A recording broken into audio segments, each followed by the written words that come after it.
Welcome to the brand new hyper-realistic first-person shooter known as Bodycams, where the graphics look real and the gunshots certainly sound so. Dead one. Yes, let's go! In this game, you're either a terrorist trying to cause havoc or a cop trying to thwart their plans. My name's Hyun, and I've peeked in over 21 different games, and today I'm going to be going over my experience with the game and if it's worth purchasing for yourself. If you enjoy this video, please be sure to leave a like, subscribe, turn on post notifications, and comment down below if you enjoy. Before we continue on as well, I just want to apologize for the graphics of this video. I know it's nothing to brag about now, but I have a 3080 RTX as well as a Ryzen 7 CPU, and my computer genuinely could not handle recording this game. I could barely stream it, and this is the best I could possibly get. With all this in mind, you're probably asking yourself, why should we listen to this amateur that has no background and under 1,000 subscribers? And with all points being fair, let me answer that question. Unlike your favorite streamers, I'm done. I'll take forward. Thanks for playing, by the way, GG's. The game is kind of fun, but it gets pretty fucking annoying after a little bit, no? Yeah.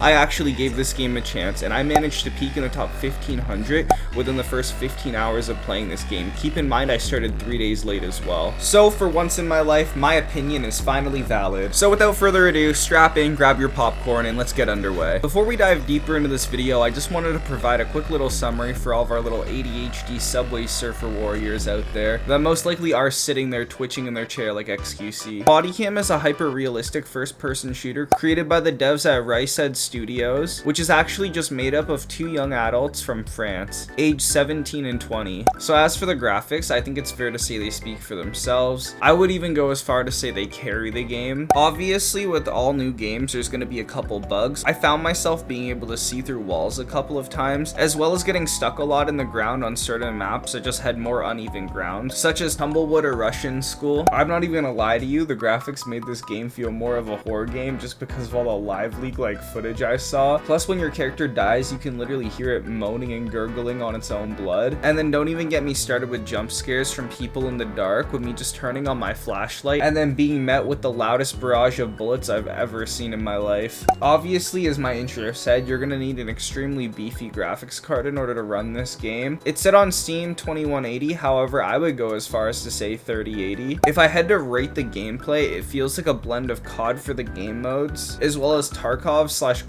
Zone for the movement and gunplay. So in conclusion, if I had to rate it, I would say 6.5 out of 10. This game is heavily carried by its graphics at the moment. However, if the devs put in the work, this could be an extremely promising game. So if you have an extra $40, I definitely say screw it, buy it, why not? But if not, it's not the end of the world and you're not missing out on too much. If you want to watch the graphics, it's streamed everywhere, including on my channel.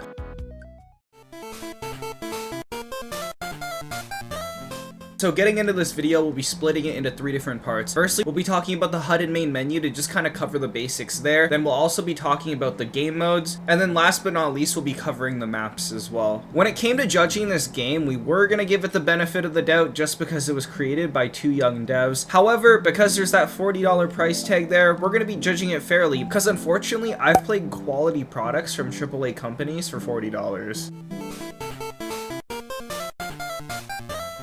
Bodycam's main menu screen has a simple yet tidy feel to it. On the main screen, you'll be accompanied with 6 options: start match to browse public servers, locker to purchase items, as well as see items you already own with Ryzen points. One thing I really enjoy about this feature is, as far as I can see, it is play to earn. The store's items also rotate every 12 hours. Rightfully so, since they made me pay $40 for this shit. Ranked so you can see the global leaderboard. Lobby to see if anyone's in your game. Settings to be able to change your audio, graphic, etc., and then quit for obvious reasons. Along with those 6 options, you also get a playlist worth of Alpha Chad music to keep you entertained while you wait. As I mentioned before, even though this game has a simple and tidy exterior, it is prone to bugs. I found lots of scenarios where the main menu screen just ended up breaking and I would have to reset the game, as well as on Twitter, I saw lots of complaints about people trying to get into lobbies and then they were immediately denied. However, if I have to be honest, since this is an indie game and all servers are publicly hosted, I honestly wasn't that shocked when people were getting denied lobbies. I have a suggestion. How about have some patience and join an empty one? I promise you'll get in every time. If you try to join a lobby with one slot open, chances are you just lost the race to someone else. Speaking of bugs, another bug I noticed that was very prominent is after every matchmaking queue, they throw you back into a server with all 10 people and push to talk is off and there's no way to fix that. So for that 30-second span where you can't do anything, you just have 10 adults yelling at each other just like the good old CS days. And to be honest, I think that gave me some extra points with the game. I know it's a bug, but I hope they don't fix it. So these days, all the ranked players and streamers are always complaining about skill-based matchmaking and how it ruins a game. However, what if you tried playing ranked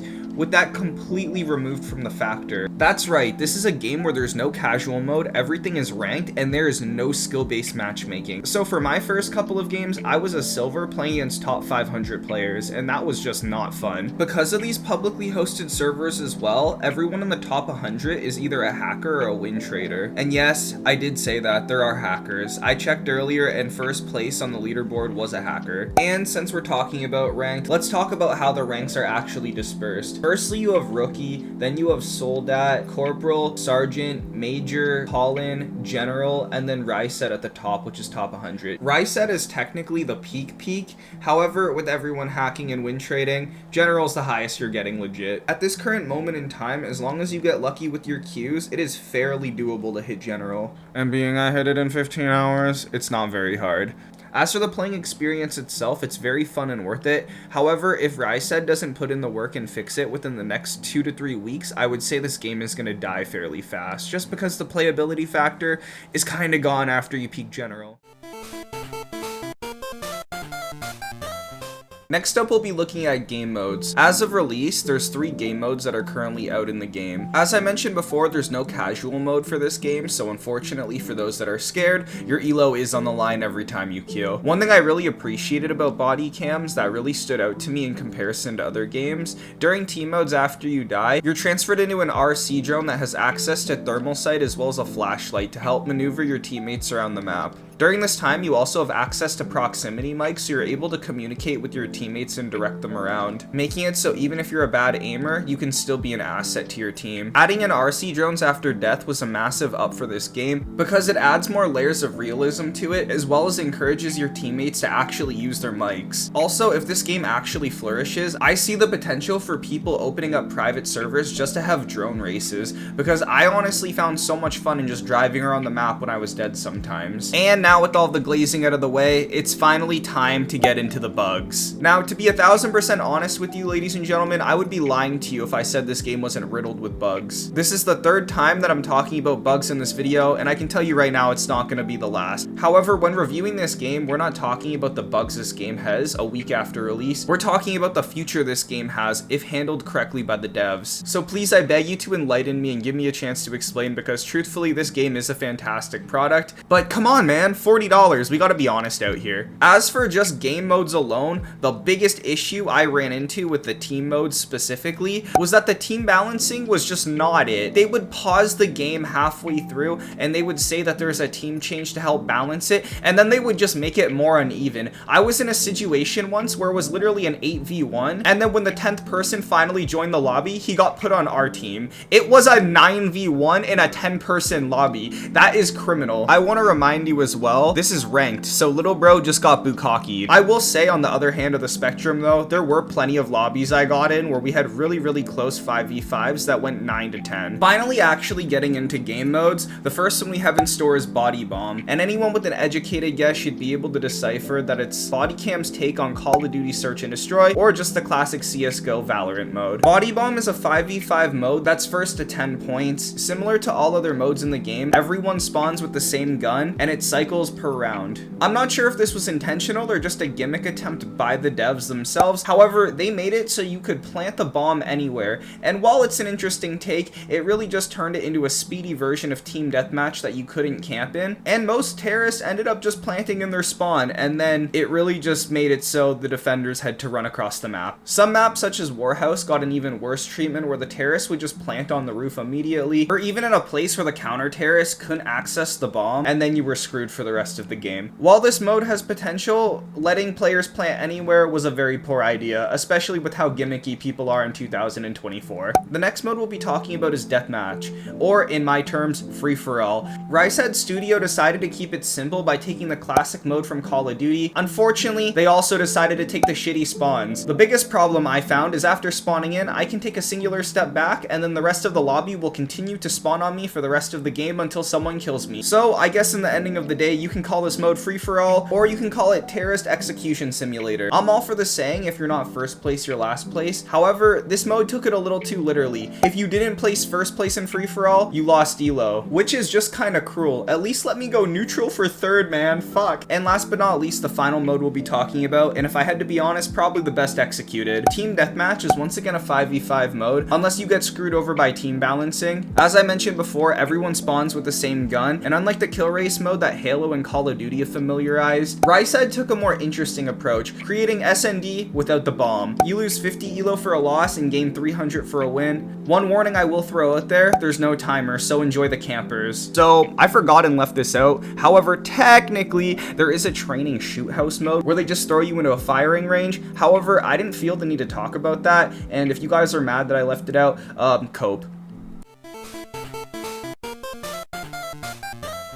Last but not least, we'll be going over the maps themselves. One thing I can say about the maps right off the bat that makes me really enjoy them is all maps have a day and night cycle as well as a weather cycle that consists of rain, clear, and snow. Personally, I find this very important they have this in the game because it adds a necessity for flashlights and thermals. I'll be doing my best to show you all 5 maps as well as sharing my thoughts on what I like and what I think can be improved on. So getting right into it, firstly we have Tumblewood. And right off the bat, I think it's fair to say that this map carries the game graphically. When I was looking at the trailer for this game, this map specifically stood out to me, and just being able to race around the forest in a drone, accompany the day and night cycle as well as the weather, it just adds for a more realistic experience. However, right about there is where all of my good things about this map have to end. I don't know which of the two of them decided to design this map so large, however, it is way too big for a 5v5, especially where there's realism involved and no timer in certain modes. People can just camp out behind a tree trunk or in a ridge, and then you're basically just sitting there for 30 minutes. Overall, fantastic map, but it definitely needs to be brought back to the lab just to make the flow and playability a bit better. Other than those qualms, good map though. It reminded me of Wood from Tarkov. Next up, we have Oil Rig, and out of the 5 maps that dropped, I would probably have to rate it second on my tier list. Overall, the size for this map was good. The graphics made me feel like I was actually slaving away for $50 an hour in Australia. Overall, this map is a fairly good size. It accommodates all 3 modes very, very well, and other than a couple rat spots, it is bearable. If I have to be honest, this only applies for when you're in a lobby against people that are just playing really ratty. However, sometimes people do camp in the platform grates between the top and main layer, so sometimes you'll just be running on the main floor and you'll get picked off from an unknown location. For our next map, we have Airsoft, and if I have to be 1000% brutally honest, the creativity for this map just really wasn't there. It reminded me of a mix of the OG CSGO Sniper 1v1 map, as well as Kill House from COD 4. Pushing design creativity to the side, this map was definitely one of my favorite maps to play on just because of its overall play flow. The map being smaller worked well for all game modes. The size also forced people to take engagements at a frequent rate, so it stopped people from camping and it pushed the game along at a smooth, consistent pace. As I talked about earlier in the video, I mentioned the potential to be able to do drone races. With Airsoft's small rectangular size, I found it as the perfect map to host drone races on. The 4th map that we'll be covering in this video is Russian School. I'm just gonna say it right out the bat, this map is extremely dark. 9 times out of 10, you're probably gonna need your flashlight in order to successfully maneuver around the map. Overall though, it is a good size. I appreciate that you have the options of taking hallway fights or close quarter classroom shootouts. Oh my god, I cannot be saying this on YouTube. My only qualm with this map is because it's so small in close quarters, it's a camper's paradise. There was lots of corners that people would just constantly sit in, and it felt more of like a shipment Call of Duty experience than anything else. However, the overall design of this map I have to give credit to because it does feel more like a Tarkov experience. The final map that we'll be covering in this video is Warhouse. This is the typical Call of Duty map that every FPS game has. You have your lake house, you have your stash house, you have your half a nuke town. I could go on for hours and hours about maps that play similarly to this. However, I'm just gonna save you the time. The camping spots for this map are inside of closet, basement, and roof. With that knowledge, you're pretty much set to do good on this map. One final note I will leave, however, listen, I don't know anything about graphics, and I honestly don't give a fuck if they did do this. Personally, myself, I wasn't even gonna accuse them of this until I actually played this map map for myself. However, I would argue to say that this game is a little bit of an asset pull. Call me fucking crazy, but walking around Warhouse, I swear to God, I've walked through Phasmophobia houses that look identical to this. I don't know though. Once again, I'm not accusing an asset pull. I'm just saying what I think honestly. As for my final thoughts, I still stand by what I said at the beginning of the video. However, this time we'll actually go a little more in depth for it. After playing for 15 hours with all the gun options, the time to kill is extremely realistic. It can be compared to a hardcore mode in Call of Duty, or even just a regular Tarkov gunplay. Another note about the gunplay, if you get too close to a wall, your character will leave the ADS position. I'm personally a massive fan of the realistic gunfight simulator, so I'm gonna have to rate the gunplay a 7. As I've mentioned multiple times, this game offers a hyper-realistic experience. With the minimalistic fisheye lens HUD and no crosshair, combined with Unreal Engine graphics, this game truly pushes the boundaries of what can be considered a game. You guys can call this a glaze, however myself personally, I'm gonna rate the graphics a 10. As for the maps themselves, I have to rate it a 6. There was nothing too special about them, and if it weren't for the insane graphics, I feel like I wouldn't have cared as much. Some of the maps, Warhouse, actually got pretty annoying to play on after a while. Sorry, I'm just a fucking Warhouse hater to be honest. When it comes to game modes, I'm gonna rate it an honest 4. There's 3 of them. There's nothing special about them. Even if there was something special about them and it was different from what you thought, it's honestly fucking worse. Let's be honest here. I was trying to hype it up earlier in the video, but we got 2 SND modes and free-for-all. And free-for-all is broken. There's nothing going for the modes. Like, honestly, I would arguably say 3, but like, 4. We're giving it a modest 4. In the ending of the day, I like to consider myself an honest gamer. I've played through some of the most buggy games off of launch, so personally, I was able to get over the bugs and just enjoy the game for what it was. And I don't know about you guys, however, if I have to pick between giving $40 to the indie developers or giving $200 extra after the $100 additional that I had to give Tarkov to play a team v team gunplay mode, honestly, I'm gonna give the $40 to the indie developers. I don't know about you guys, but $350 to play full Tarkov, it's crazy to me. I would go as far as to say it's unheard of. I've already covered the bugs in this video multiple times, so I'm not even gonna bother going over them at this point because you guys already know. But ending of the day, bugs included, if I'm being honest, I have to rate this game a 6.5. The biased part of me wanted to give this game a 7 or an 8. However, I'm gonna have to wait and see how much work the developers put in to see if it's actually worth that score. The odds of a dev actually watching this video are minuscule, I know. However, I'm just gonna mention it just in case. If I had to just leave some notes for the devs on things that need to be fixed, fix the movement glitches on maps with uneven ground for starters. Tumblewood and Russian School were really bad for that, as well as fix being able to see through walls when you get too close to them. That was another big thing. I'm just gonna pair that in movement glitches though. I don't know if you did this on purpose, however, I feel like ADS speed could be tweaked a little bit. It personally felt a little chunky. Even a few milliseconds faster could make a game-changing difference for gunplay. Added a fuse button in settings so people can change their binds. I noticed a lot of people weren't sure how to defuse the bomb. While we're covering body bomb, I also recommend adding a plant spot in the middle of the map just so people can't get away with planting in their spawn anymore. Without an actual required place to plant, people just play for gimmicks, and it's honestly really annoying. I saw the vision of letting people pick where they wanted to plant, however they just ruined it for us. I recommend doing multiple plant sites, almost like R6, just so it gives players the opportunity to explore the map. It gives multiple game scenarios, so there's never a game that plays out the same way. I'm sorry, it's 2024. People can't be trusted to not plant in their spawn. I don't care if you guys add game modes right away, but please fix the free-for-all elo. I don't care if I get elo for coming 8th, but goddamn, I at least don't want to lose elo for coming in the top 3. This one's just a pet peeve. Please shrink the border of Tumblewood. It's such a good looking map and the potential is wasted with its size. It's already bad enough the only comm I receive is he's behind the tree. And with that, I think I've covered everything. In the ending of the day, I didn't even mean to peek in this game. I just picked it up within the first week of release and I was extremely happy with where my money went. 9 out of 10 of the people on Steam right now that are complaining are just not used to having to pay for a game. They're used to being handed a free battle royale such as Warzone, Apex Legends, or Fortnite, or they're running on a 21 graphics card wondering why they can't run this new gen game. That's like trying to run GTA 6 on a PS2, you fucking imbecile. If you have any questions or think I missed anything, please comment below and I'll try my best to answer. But without further ado, hopefully you enjoyed and I'm out of here.